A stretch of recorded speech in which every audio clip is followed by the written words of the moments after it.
Look at you, a new baby, and you still have time to get on your Sunday. Oh, of course she is. Oh, congratulations, love. Enjoy it. It's so good when they're so small. My son just turned 16. Crazy. All right. Ursula is here. Good. You're welcome. You're welcome. Congratulations. It's such a privilege to be a part of that.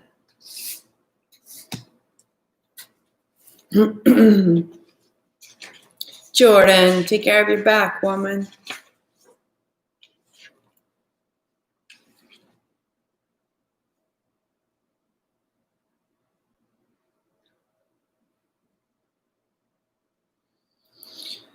Good morning, good morning. Okay, good. So, hi, Betty. How's Maine? Good to see you. Good, good.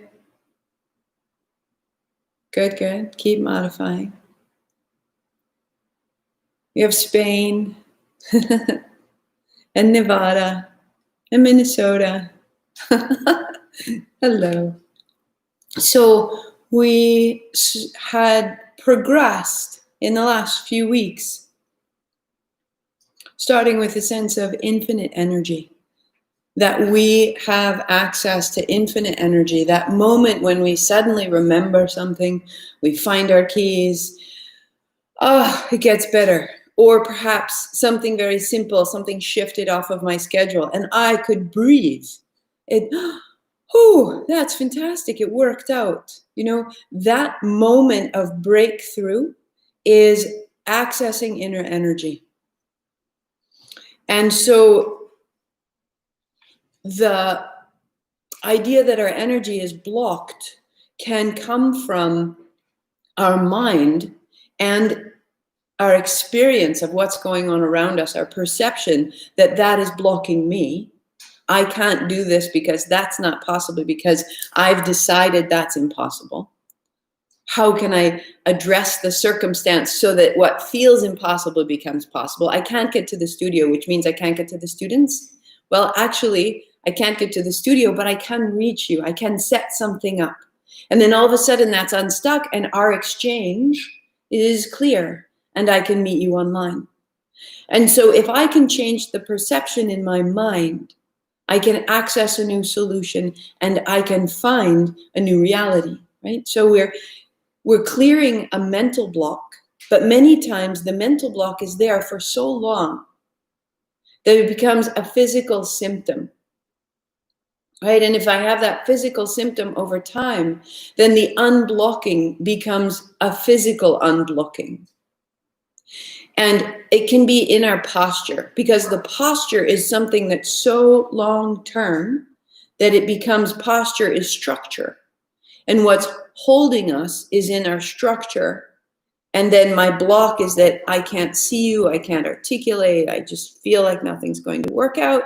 So as we begin to move the physical body, the joints, as we anchor into the seat, as we get some strength through the posterior chain, the back chain, the muscles along the sides of the spine, all the way to the feet, as we get some freedom in the front body, we can start to stand up taller. As we stand up taller, breathing changes our alignment. We're no longer looking at the floor, we're looking at the horizon.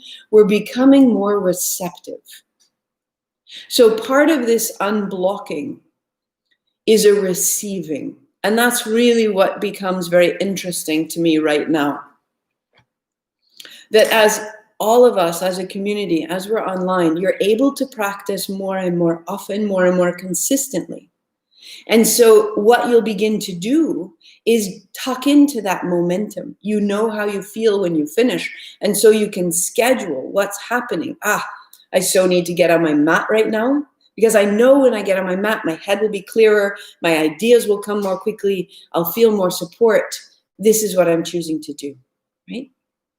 And so as we get unblocked, we have this moment where it's really important to shift from doing to receiving.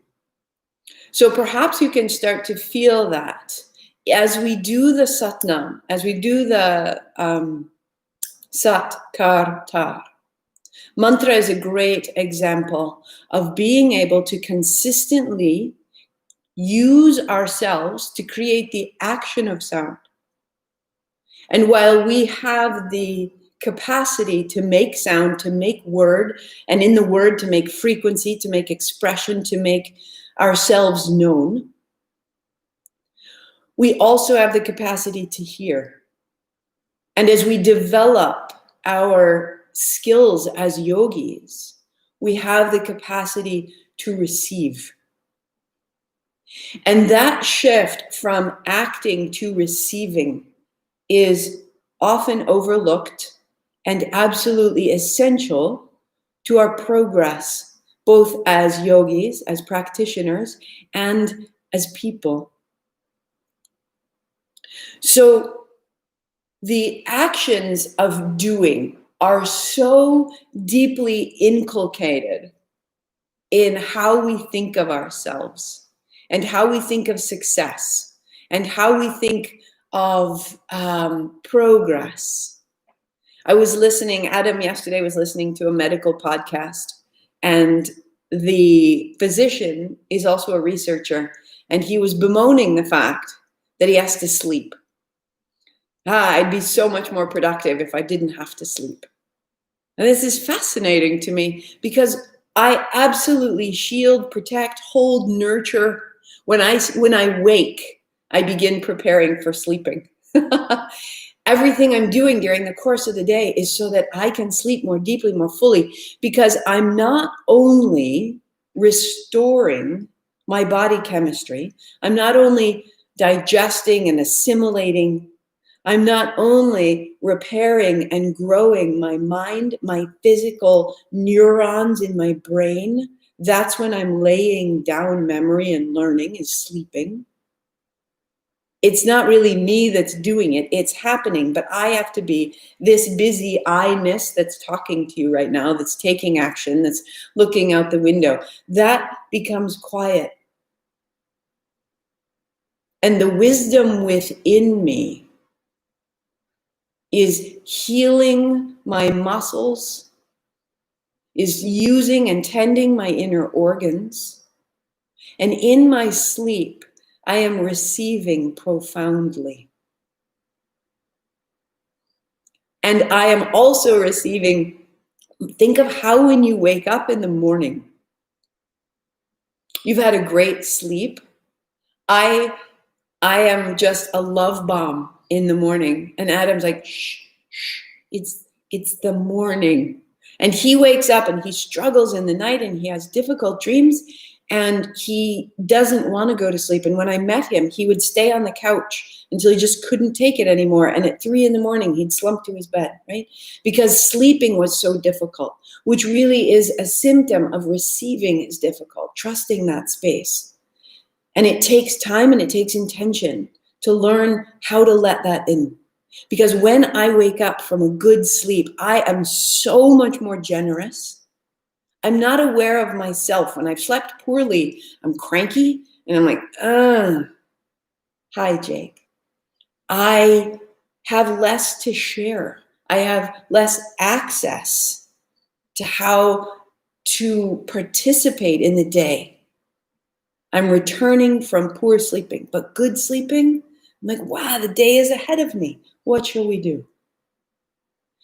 In the sleep, I'm receiving so much care. What we have to learn to do is to make space in our schedule, in our words, and in our actions, that there's a part of us that's still listening, just like mantra. We are doing, but in the doing, we're also listening. If you've ever been in a great jazz band or heard a great jazz band, they're always listening while they're playing. It's a great conversation. I hear you. I'm not forming the reply. I'm listening to you. And then I'm quiet. And then I have something to share. And so what I'm asking us to do is begin to take action. So we're making these great circles for 3 minutes, and things with duration are really useful for this. Because in the duration, at first, I'm taking action. At first, I'm initiating. I'm finding the system, the repetition. And then once I've made that, that becomes the container. And now I can receive, what is this? It's opening my shoulders. It's elevating my chest. It's regulating my breathing. And I am receiving the regulation. I am receiving the change in my body. I am no longer dominating. I am receiving. That receiving has a force of its own, has names of its own, and has locations of its own.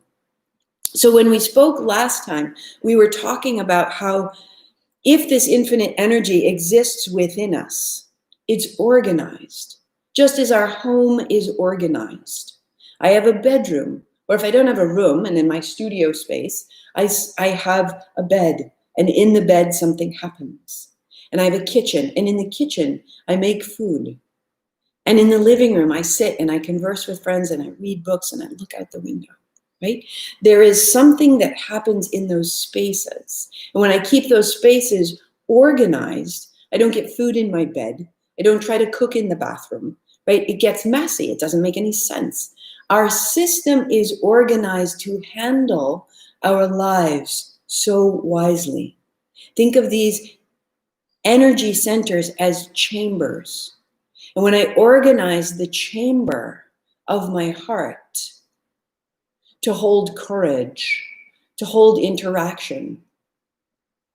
And if I feel the sensation of opening, then I have an opportunity to understand that as the center of my chest, as the home of my breath, as the circulation of my physical heart.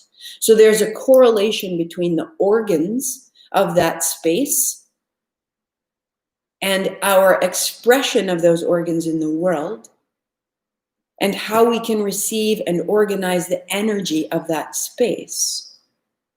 So we have infinite energy available. The energy enters us. The energy is then organized within us. Our bodies are so wise. You can eat a sandwich, the sandwich is taken apart and it's sent to all the parts that need it, right? We don't do this cognitively. And similarly, we take energy into ourselves and it gets organized. And if we can trust this organization and if we can receive the organization and work with it, we find that our seat gets stabilized.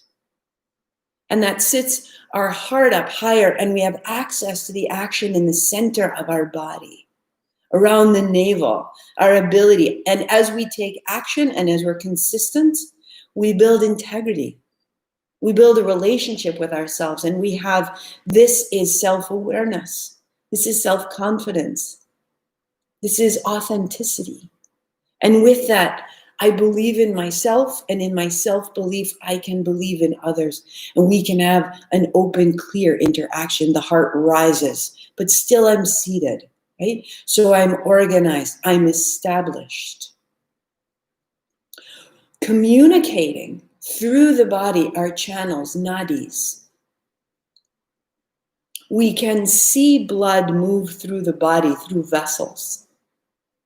The blood is required as a connective tissue that takes nourishment in both directions. We're inhaling, it's taking oxygen to every cell, and then it's removing carbon dioxide and having this constant exchange to every aspect. If I put a rubber band around my finger and I constrict that, 3 days later, my finger is not going to function. It's necessary for our physical cellular structure. We know this. We know this of our blood and our circulation. The same exists at a subtle level. We can't see it, but we can feel it. I want you to start opening and closing your hands like this. And just keep that going. I'll go too, so you'll remember. And your hands, after a minute, they're going to get a little tired and you're going to get a little cranky. But we're just going to open and close the hands for a moment. It's a way of feeling. You have a chakra. You have a gathering of energy at different points through the body. And the hands have this too. It's one of the ways that we can feel. Keep going. We know, right? 20 more seconds. What's important is to know that this energy is moving through us and that it's organized. Ready? Just opening your hands, bring them closer. Feel what's between them. Can you feel there's a whirling, perhaps? Maybe you do, maybe you don't. Just see if you can attune. There's something happening in the space between your hands. The same thing happens when you press your hands, and then you feel the space between them. We have energy beyond the physical constraints of our skin and our bones. That's the nadis taking energy all through us. Where that has a greater confluence, just as our blood vessels come together, becoming larger. We have an aorta, very large. We have these carotid arteries, very large. It's carrying more. There is a central channel, and there is a crisscrossing of two primary channels. This is all coming together. Bear with me. There is a right side and a left side. It has an influence on the left side and the right side of the brain. Acting, doing. This is much more of a right side body, left side brain action. Characteristic, we will say. Okay. That is, you could think of, it gets described as solar in the yogic philosophy. And what that physician was describing, I don't want to have to sleep because I want to keep taking action.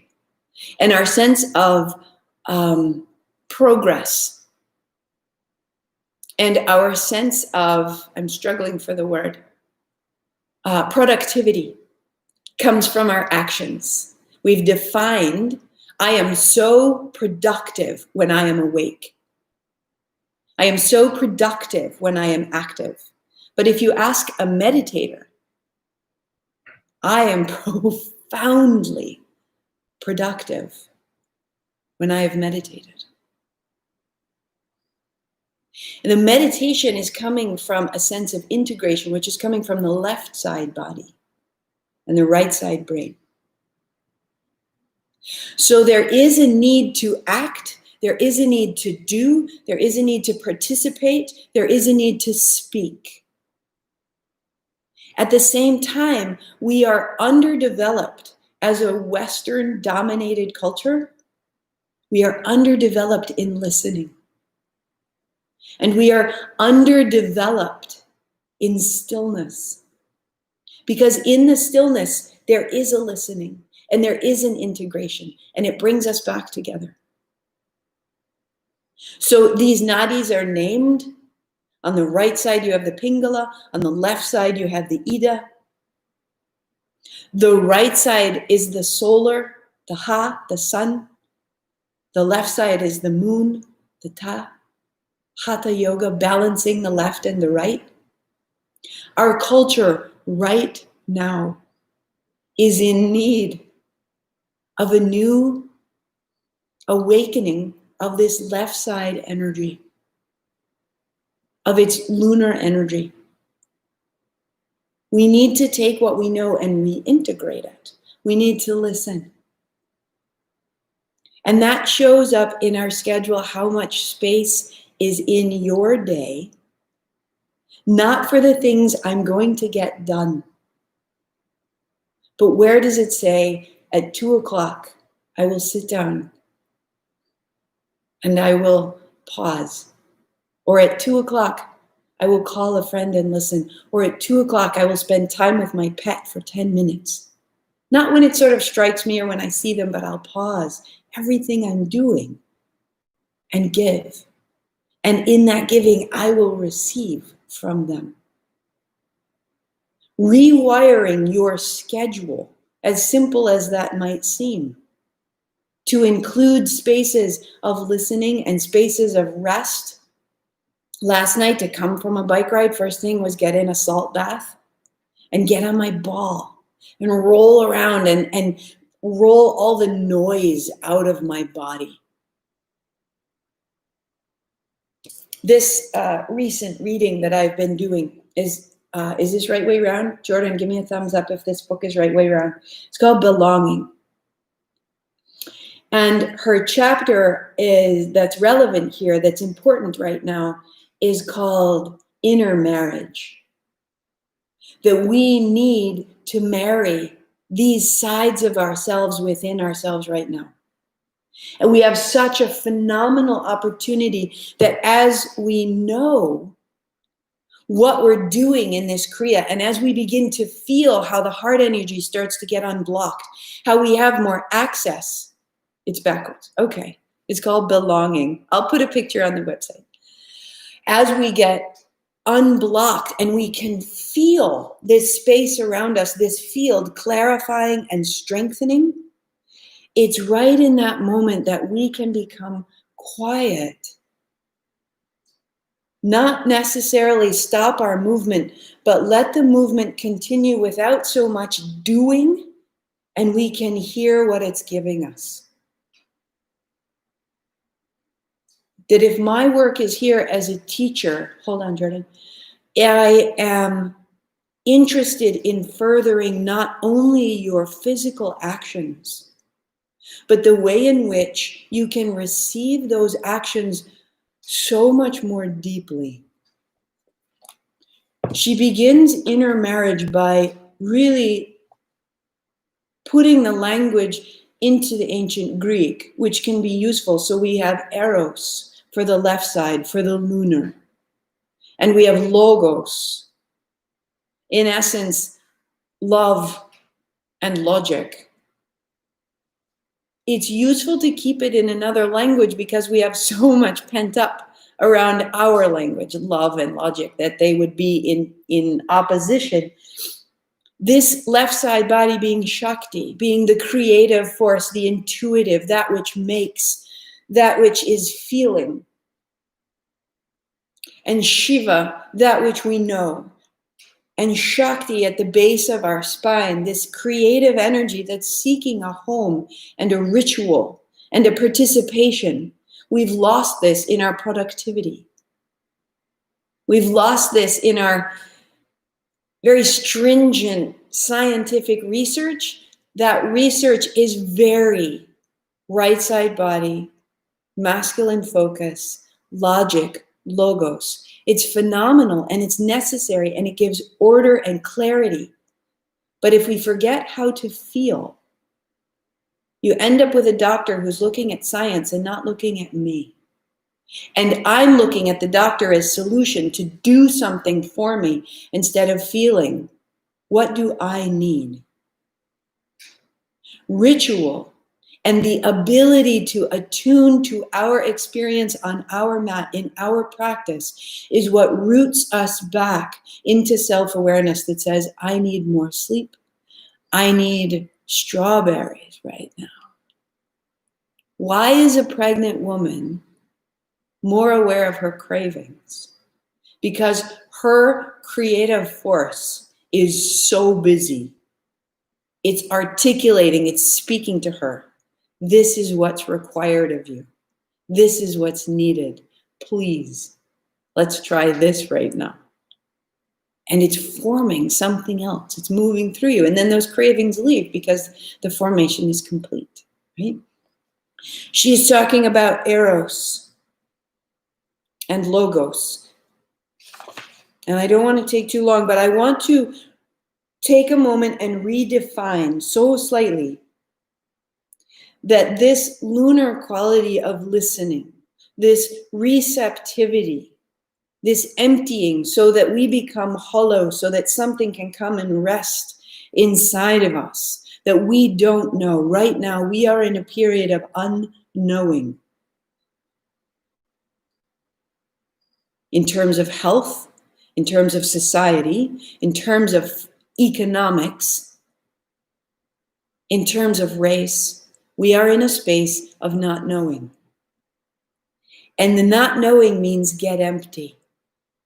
And if we simply take action out of habit and repetition, we're missing out the opportunity for a wholly new solution to come to us, to come through us. That is left side body integration. It comes through us. And then the right side body gives it structure and systems and codification. We need them both. Without codification, what comes through gets lost. But with over-codification, we have a system that's carrying us forward blindly. So we're going to build this receptivity, this emptiness, and we're going to believe that we are a part of something so much larger that will move through us. And so she puts this as the yin. If you go to traditional Chinese medicine, yin, lunar, Shakti, left side, yang, solar, masculine, Shiva, just different words for a similar approach. And instead of yin, instead of dark, instead of passive, let's try magnetic. It is the realm of interiority, of holding, of waiting, of invoking. Instead of dark, let's say reflective or gestational. Every single one of us was made in the dark interior of our mother, right? It's like soil. Yin is the place of refuge and rest, containment and acceptance. It is the feeling, the compassionate force within. It knows the wisdom of surrender and it chooses to yield even when everyone else is getting ahead. Right now, with this shelter in place, with these questions, we may be at a place where we are tapped out.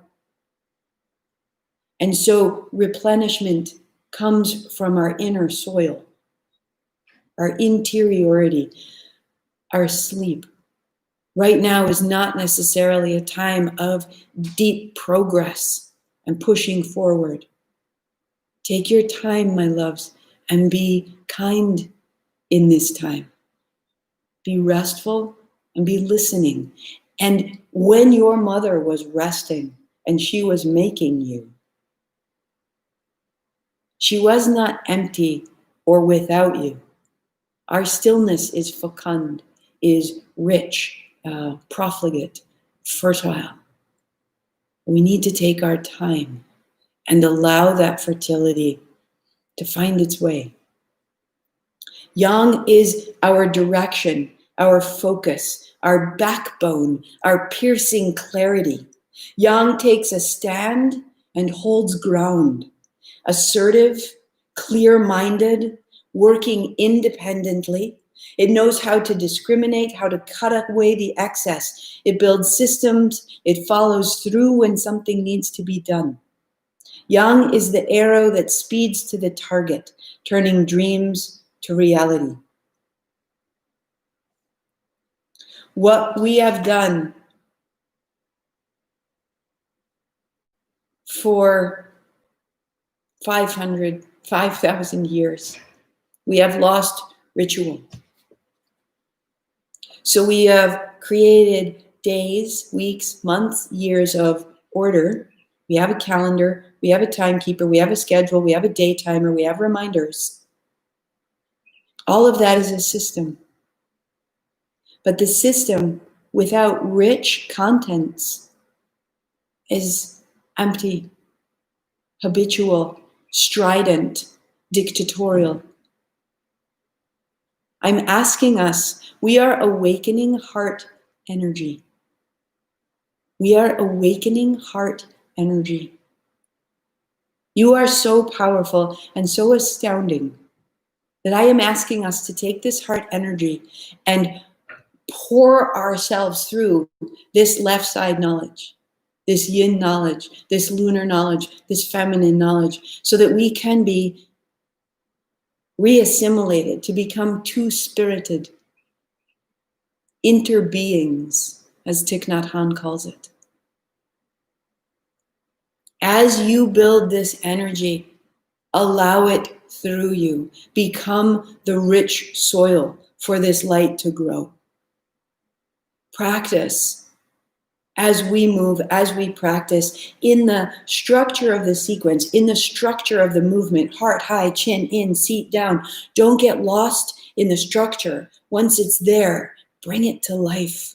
Find its darkness and listen, because that's how we will move forward wisely and fully and compassionately, and it's what's needed right now. And you are practicing this. And you are beings and souls and beacons of light. And it will serve your work, your body, your relationships, and your heart. So we went from, in case you weren't there before, the Untethered Soul, Michael Singer, is where we started in infinite energy. The organization comes into these chakra systems, and this is called belonging. And the author is Toko-pa Turner, T-O-K-O-P-A Turner, Toko-pa Turner. And the chapter I'm referring to is chapter 5, called Inner Marriage.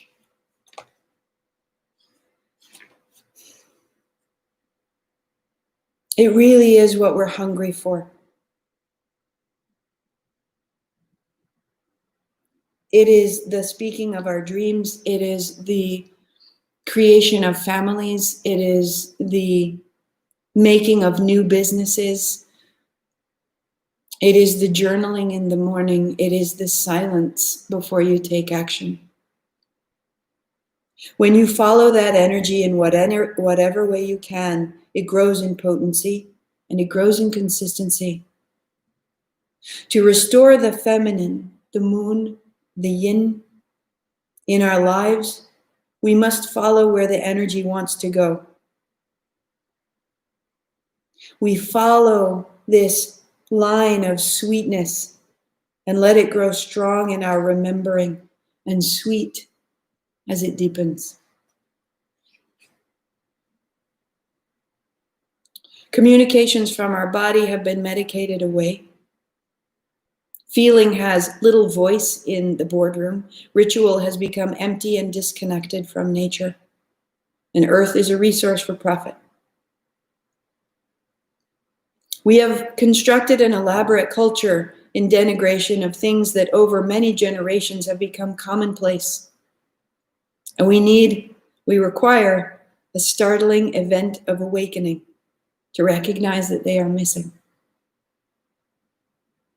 And she wrote this long before this virus struck and long before these protests and uprisings began. We are speaking in many ways to ourselves, through ourselves.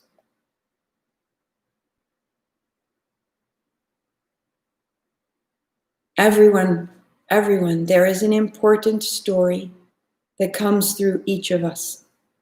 We are longing to be seen, to be necessary, through every act of following the feminine, by giving her the authority to guide logos, thought, Shiva, structure. Every act of following this left side energy, you give great love to your story and completion to your soul. May we listen. May we practice finding receptivity in ourselves. Interbeings, inner marriage, both sides, so strong. Rest well, act well, speak well, hear well. I will see you soon. Ha! Jordan. It's by Toko-pa, Toko-pa, Toko-pa Turner. Belonging. Fabulous. I will see you soon. Sadnam.